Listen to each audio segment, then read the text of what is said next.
One of the greatest dreams I ever had was about me and Tom Hardy. No, not like that. It's not about to get X-rated or anything, but maybe mildly hot in my opinion. Anyway, so it's me and Tom Hardy. I have like this kick-ass leather jacket on, rocking a ponytail, and a stake in my right hand. Tom, who's a vampire in this dream, says, "Who are you?" Not attempting the accent. And I'm like, "The Slayer." Then he replies, "What's that?" Then I ever so confidently say, "You're about to find out." Top 10 female characters I wish I could be, and Buffy ranks way high up there. While my love starts the movie by the same name from 1991, we've got to play tribute to the one little show that we all miss, Buffy the Vampire Slayer. I remember the first time I ever saw Buffy. I was over at my mom's boyfriend's house and I felt really socially awkward. Eventually, I found my way over to a spot on the ground next to the couch. There were commercials on the TV, probably for like 1-800-COLLECT or something. 1-800-COLLECT saves at least $1 or $2. I pity the fool who don't use 1-800-COLLECT. And then the show comes on. It's dark in all the right ways visually. A girl is running across a graveyard. She has a stake. It's Buffy. Or what I will come to know is Buffy. For the last 15 minutes or so of the episode, I totally forgot that I felt awkward. This is where it all began. So thanks. I even wrote a blog post in 2008 about the defunct animated series. But let's move on to the backstory. Joss Whedon started Buffy as Rhonda the Immortal Waitress, which seems more like a skit rather than a legit show. I want to thank you guys for watching horror TV shows we miss, and ask if you enjoy our shows, please subscribe to our channel right now.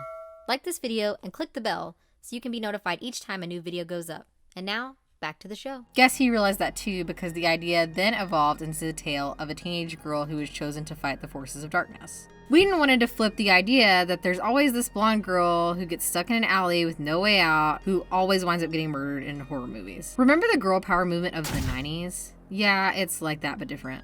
Whedon wanted that blonde girl to be the hero and possibly inspire other ladies along the way. He also realizes somewhere along the timeline that he was writing about himself, a character who is overlooked but somehow becomes important. Sometimes we live long enough to see ourselves become the villain.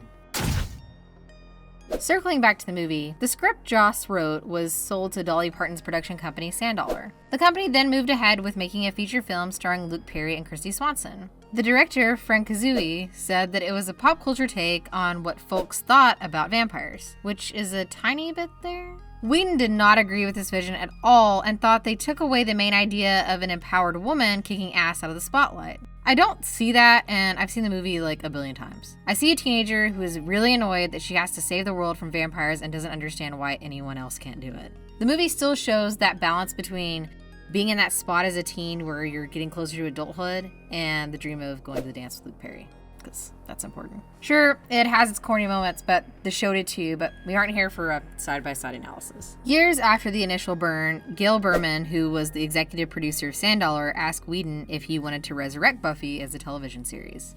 Whedon pitched High School as a horror movie, and then off they went, because it kinda is. The series started with the working title of Slayer, with a 25-minute plot that was pitched to the WB. The WB. And they snagged, and the rest is history, just like the network itself.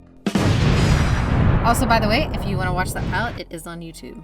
So what is it that we love about Buffy? There were so many things to love about it as a series. When you look back on it, you can feel the nostalgia pings, especially when you bring up the WB lineup from 1998. Cue the Faces promo. Coming home after school, grabbing a Surge and some Dunkaroos. If I'm lucky, we're having spaghetti for dinner, and after I get to watch Buffy, then stay up until 2 a.m. watching MTV. Oh, and then hope that my mom doesn't come in my room after bedtime and catch me on the phone. I have like 2 friends. I'm still not cool. But guess what? Buffy makes me feel like I'm cool. I want to be Buffy, or even Faith, but I'm probably closer to the Willow or the Anya. Well, I wasn't quite in high school just yet. I still felt the range of teenage highs and lows that Buffy seemed to hit so accurately. Dawson's Creek did this as well, but Buffy made the teens a tad more relatable. Sure, there were times it was a little off. I never knew anyone who was going to a cool teen club after hours that played all the great bands. I have heard of teen clubs existing, but not on that level, and I had certainly never been to one. Also, tell me if you did, because I'm genuinely curious at this point. And then let me know if there was a ton of vampires that came and you constantly reopened it for what reason, I have no idea. So, there was this whole community of fans going online to Buffy message boards to discuss the show after each airing. It was more than just a show for teens. There was so much to dissect even amongst scholars in their academic papers. Buffy studies is a thing. So is the Whedon Institute of Studies, which may or may not change their name. There was Faustian motifs, rock culture, fantasizing masculinity, philosophy of religion. There's a paper for it all. This was one of the first instances of us studying television like we would classic literature. I say all of this because while I do watch shows for straight comfort, it's also fun to have the ones that you can debate with your friends. I'm looking at you, Lost. Also, who am I if I don't bring up the Nerf Herder theme? It's so utterly perfect for the opening that I can't imagine anything else for it. Don't send me links. I won't do it. It was bad enough that I had to hear the one song over the Dawson's Creek opening.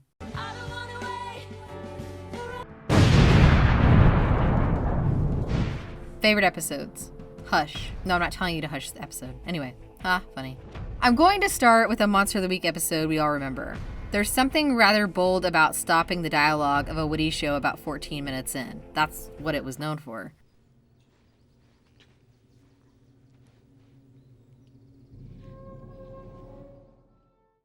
This episode is about as straight-on horror as the show gets, especially with the look of the gentleman, which Whedon describes as Nosferatu meets Hellraiser by way of the Joker. Mad props to Doug Jones, who is the master of many faces. So much unfolds in this episode as well. Season 4 is not one of the strongest, but some big moments happen here.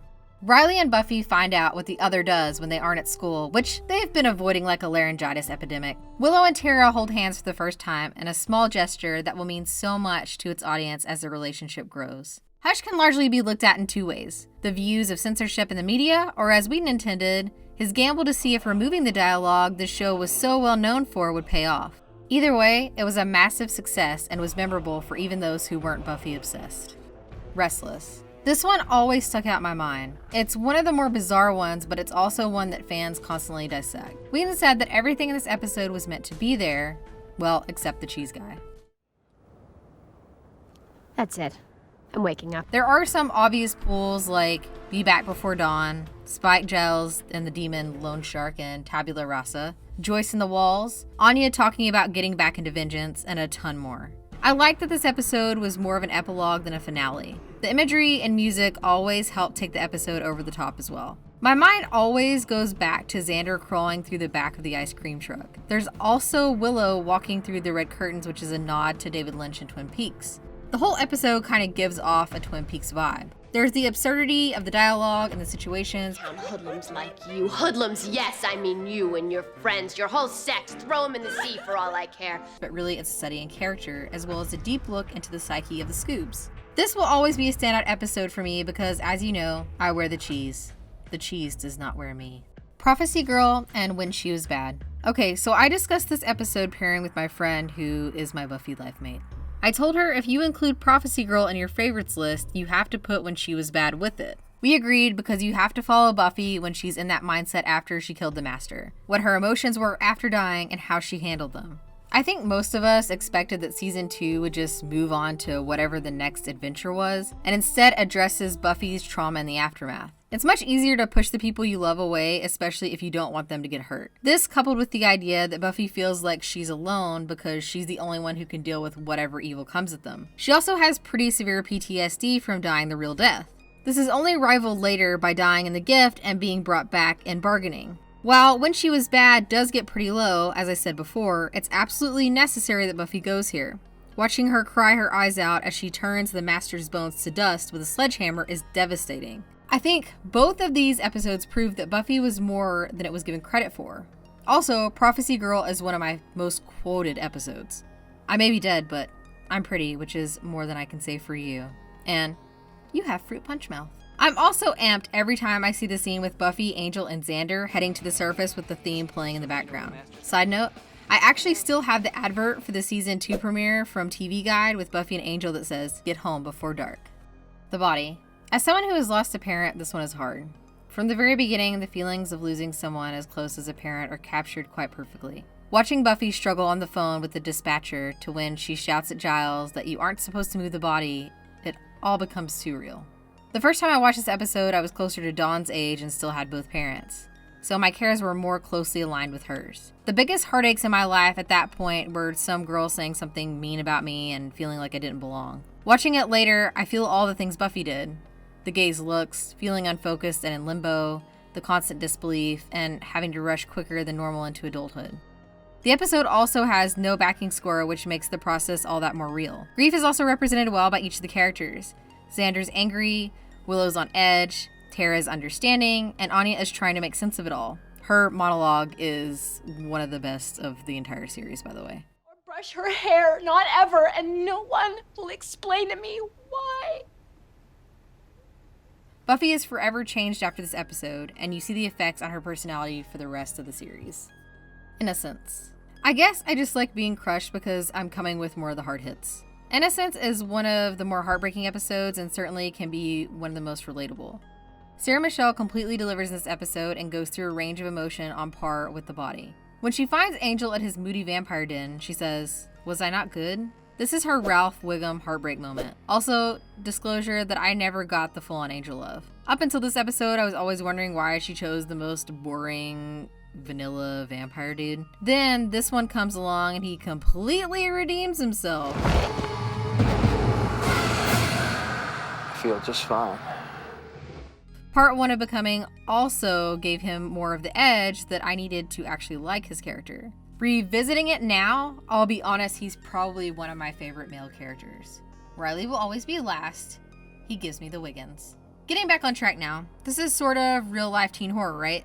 The ultimate nightmare that the guy you love slept with you, took your virginity, and then laughed in your face. While we all know this isn't the Angel that we've come to know and love, but is instead Angelus, who has turned after experiencing one pure moment of happiness. When fans first saw this episode, the chain of events was shocking. I remember people talking about it at school the next day. Angel's a bad guy now? But David Boreanaz is still so super hot. I think people thought Angel would be back to his normal self by the end of the episode. Instead, we got the treat of Boreanaz playing the baddie and Buffy showing how badass she is with any weapon. In this case, a grenade launcher. Side note, I love the interaction between Willow and Oz in the van, as well as the conversation between Giles and Buffy at the end of the episode. Big Dad feels. With over 7 seasons, there's gotta be a favorite for you all as well, so please share in the comments. Maybe you like bad eggs. I like Ted, so sue me. Alright, where can you watch this? If you have a Hulu sub, it's all there. You could also have any of the seasons on DVD or the entire box set. If you're me, you only have seasons 1 and 6, a butt ton of comics, and an annual quote along of the movie by yourself.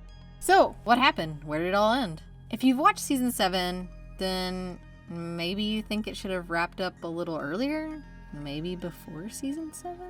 I guess it depends on the person. You gotta admire the shows that know when to call it quits, even though you will likely be left whining about it for the rest of your life.